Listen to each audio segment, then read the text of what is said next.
Halo semua, kali ini kita akan mendengarkan cerita yang berjudul Petani dan Bibit.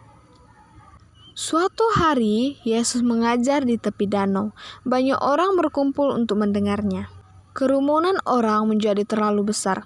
Apa yang akan dilakukan Yesus? Melihat perahu di dekatnya, Yesus naik ke atas perahu. Sekarang ia dapat melihat orang-orang dan mereka dapat melihat dan mendengarnya.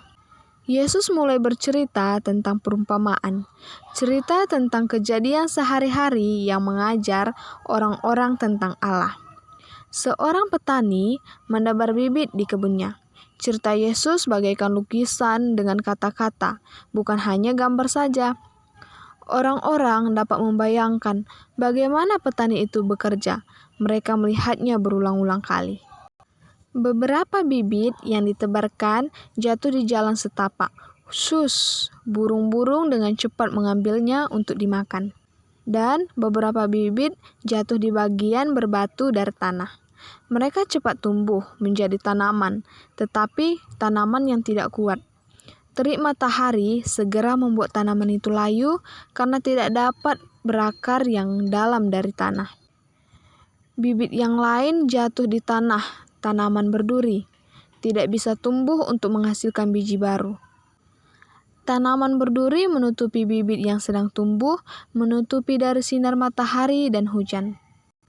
Sisa dari bibit itu jatuh di tanah yang subur. Waktu berlalu, tunas tumbuh menjadi tanaman yang sehat, menghasilkan banyak biji baru. Petani sangat senang dengan hasil panennya. Pada akhir cerita, murid-murid datang ke Yesus. "Mengapa engkau mengajar dengan perumpamaan?" tanya mereka. Yesus berkata, perumpamaan menolong orang untuk mengerti tentang Allah jika mereka mencintai Allah. Orang yang tidak mencintai tidak dapat memahami cerita perumpamaan. Yesus pun menjelaskan tentang perumpamaannya. Ia berkata, bibit dalam cerita adalah sabda Allah. Bibit yang di jalan setapak seperti orang yang mendengar tetapi tidak mengerti sabda Allah. Iblis membuat mereka lupa dengan apa yang dikatakan Allah. Beberapa orang dengan cepat menerima sabda Allah. Mereka seperti bibit yang jatuh ke tanah berbatu. Dengan mudah jika seseorang mengejek mereka atau kesukaan karena mereka mencintai Allah, sesuatu yang menyedihkan terjadi. Orang yang sama yang dengan gembira mulai mengikuti Yesus akan berubah dan berhenti menaati sabda Allah. Mereka tidak mau menerima dampak jika mengikuti Allah. Betapa sedihnya karena mereka lebih suka menyenangkan teman-temannya daripada Allah. Tanaman berduri itu mengumpamakan kerisauan dan kecintaan akan uang yang mengisi kehidupan sebagian orang.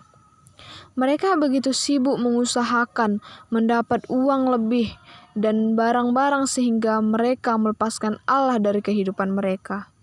Tetapi bibit yang jatuh di tanah yang subur menghasilkan panen yang baik, seperti sabda Allah masuk ke hati dan mengubah hidup orang. Orang-orang ini melayani dan menghormati Allah. Rombongan orang-orang tidak mau meninggalkan tempat. Banyak yang ingin mengikuti Allah dan menyenangkan Dia.